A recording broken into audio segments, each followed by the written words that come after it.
Hi everyone, it's great to see you. I am out front this afternoon with the 2 urns to plant them up for fall. Now, they're not looking terrible at the moment, but you know what? Things are really starting to get chilly, and these are tropical plants, so it is time to plug in some beautiful blossoms for fall. And I'm going to show you how I do that. So the first thing you're going to see is me take out what is planted around the rims of the urns. I have these great potato vines, which have done really well. I have some of the diamond frost euphorbia. I'm going to pull that, and I think I still have some superbena in there too. So let's get those cleared out.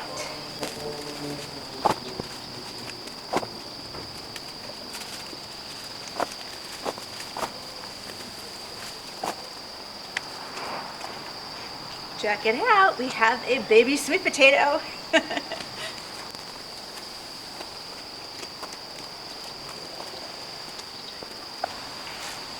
So I have taken out the plants that were around the base of my bag in the pot here. Now, this is the point that you have to make the decision. Are you keeping your mandevilla and wintering it over inside, or are you treating this as an annual? So if you decide that you want to overwinter this inside, you are going to cut it pretty short. And it's really pretty painful to do that, but it's something you just have to do. So I'm going to begin by cutting off the very top here. Okay, remember it always blooms on new growth, so it's never bad to trim your mandevilla. And then I am going to take out the stakes that I have here. And they've gotten pretty intertwined, so this is a little tricky sometimes. There we go, we're lifting them out. Because these are nice, strong plastic stakes, I use them year to year, and I am just going to cut off wherever they're pulling here so I can detach them. Okay. Whew, this is one strong vine. There we go. So here are my stakes. Oh, we're still attached. There we go. I'll just put those to the side. Now after I finish here, of course, I'm going to unwind those, store them nicely in my shed. And now we're a lot shorter, and it's a lot more manageable to work with.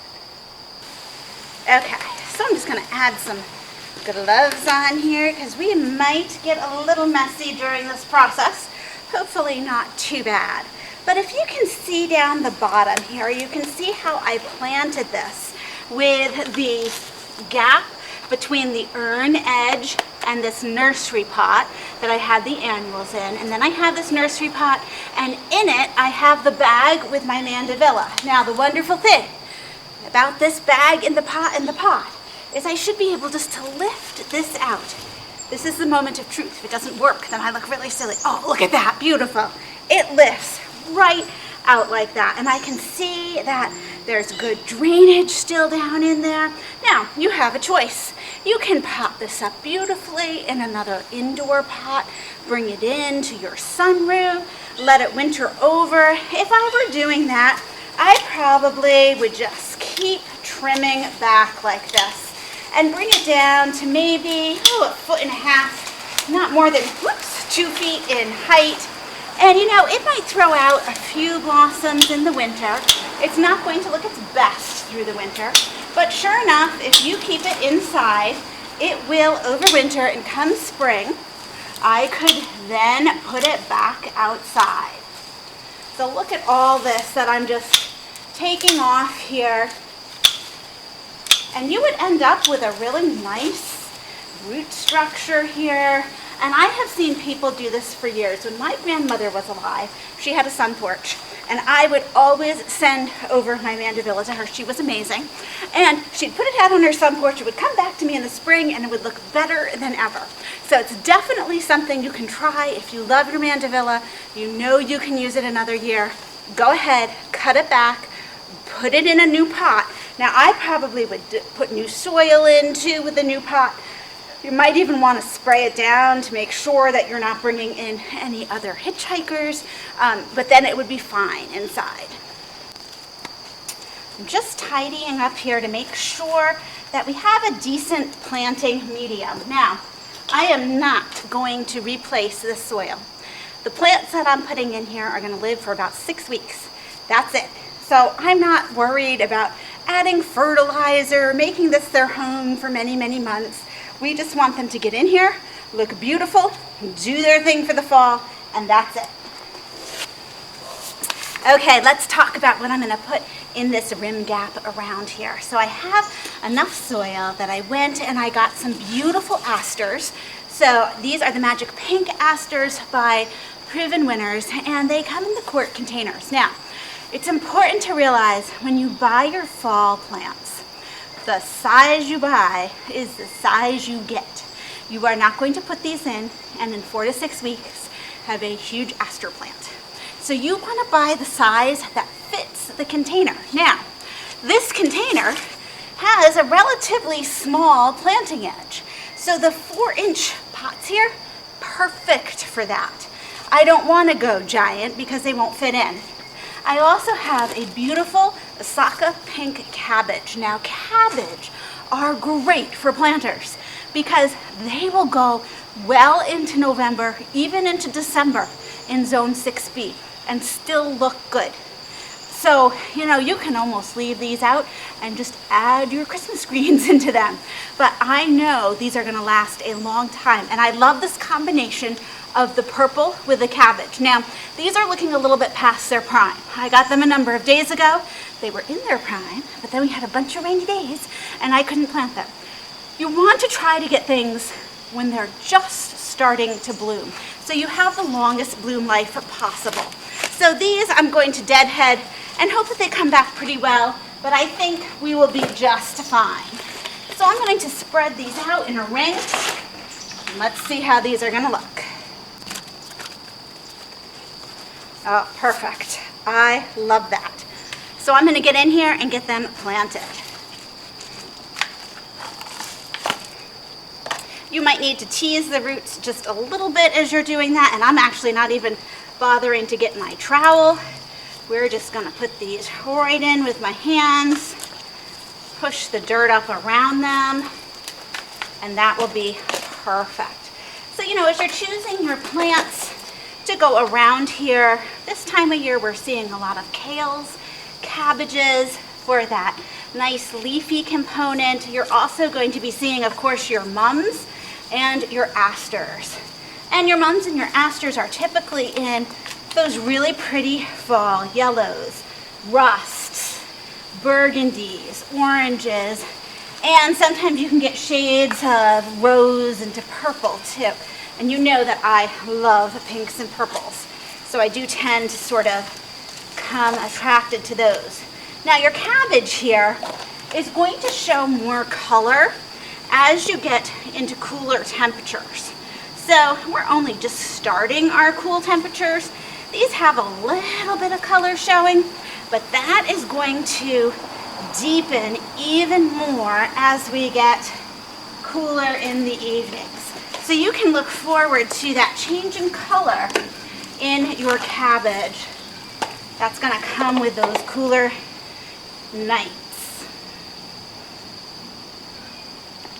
When you're planting these, feel free to tip them out a little bit so that the best is showing. You want to show off the blossoms or the leaves that they have. So you're going to manipulate them so that they are putting their best foot forward.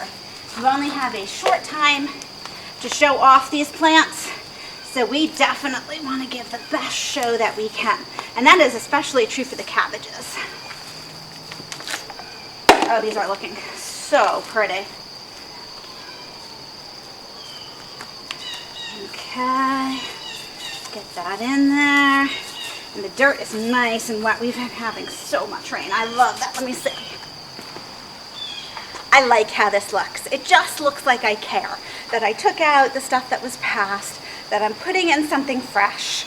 And I'm just going to make sure these are really tilted away from my center nursery pot. So now I took the bag out of this nursery pot that's in the pot, and you have a choice. You can replant something new in another bag and lower it in. But you know what? This is only lasting, the 6 weeks here. So I went and I got, oh, look at how gorgeous this is. there we go. I got 2 giant mum plants. These are gorgeous. They come in a plastic pot, which isn't bad to look at on its own. I could take this out. I could put it in a bag and then lower it in. But you know what? For the short amount of time, I'm just gonna lower this right in like this, and I think it will have these plants cover up any of the pot that shows so that I can just leave it. We'll see. I might eat my words. Now these are at the perfect point for buying them. They are just what we call cracking bud. When they are cracking bud, I can just tell on the buds what color this plant is going to be. And this is going to be yellow. So I always like to know what color mum I'm getting. But because they're just starting to open, I am going to have the longest show of flowers here at my house rather than them starting to bloom at the nursery where they get some of the show. I want the whole show myself. So look at how easy this is. I can just lower that in. Oh my goodness, okay. So I can see it a little bit here. I think that's gonna be okay though, because this is gonna grow up. Let me see if I like it or not. I might need to hide it a tad. Okay, let's see. Oh, I think that's gonna be perfect. I love that. It is just full and beautiful and literally took me 2 seconds, which I really like. So let's go to the other side.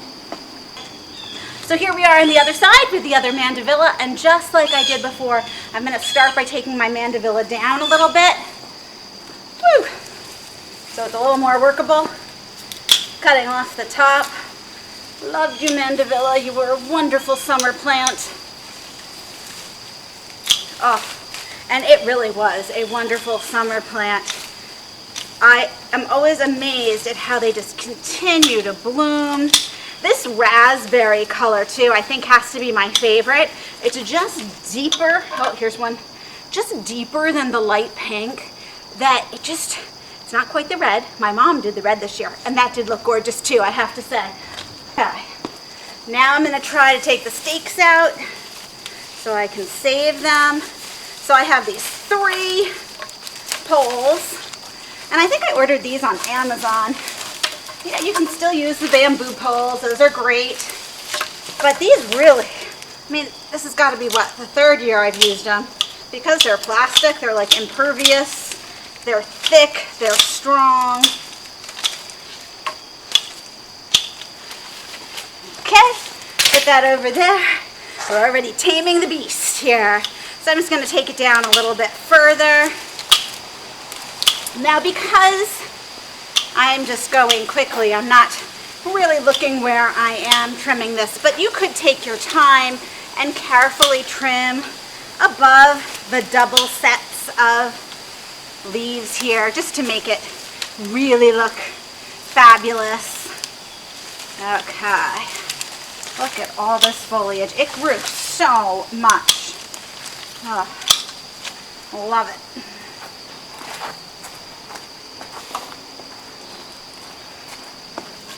And we'll clean up the bottom. You really don't want too much dead stuff sitting in the bottom of your planter, just because it can, you know, get a lot of bugs and insects laying eggs in there.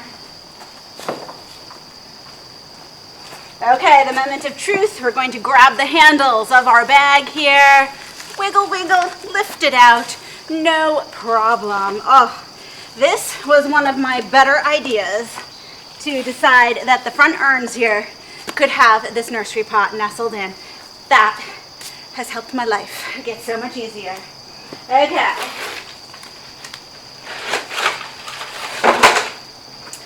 Just like on the other side, I am going to nestle in 4 of these beautiful U.S.A. pink cabbages that are going to turn more pink as the season goes on.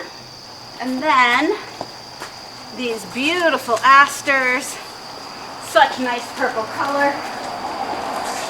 And let's get those planted into this rim gap here around the center.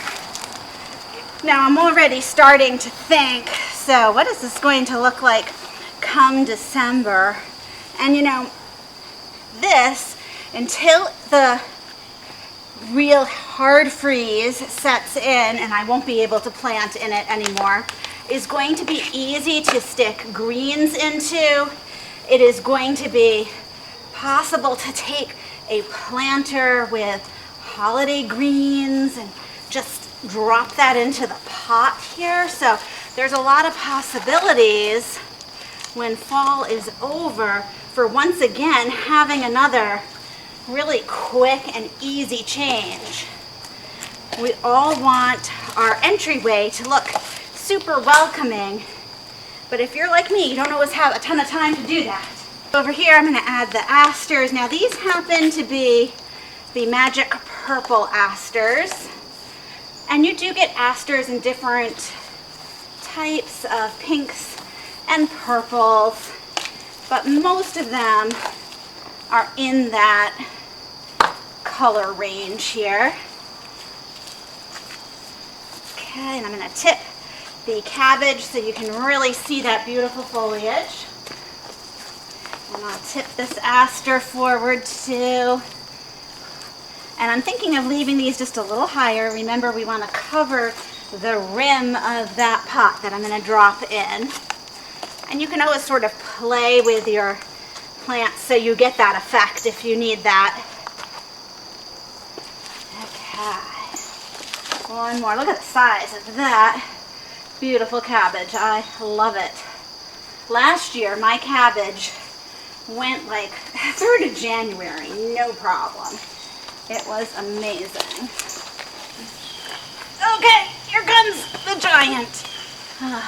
Gotta make sure the price tag is hidden. So once again, we are just cracking bud here, cracking color, so that you can see this is gonna be another beautiful, beautiful yellow mum. And I chose that bright yellow with the purple too. That purple and yellow combination is gorgeous. And you know, that's always a safe combination to go with too, because they're on opposite sides of the color wheel. So they're really going to offset each other nicely. I want those asters to peek out a little bit there. Wow, that is so big you can hardly see the other plants. Okay. Let's see them a bit more. I love that. Oh my goodness. Okay, let me go get cleaned up. So here we have it, our fall urns that will get us through these next 6 weeks or so. They look beautiful and it took me no time at all. So head over to one of your nurseries and find some really cute fall plants that you can add into your yard somewhere. Take a moment to like and subscribe below. Thank you so much for joining me, and I'll see you in the next video.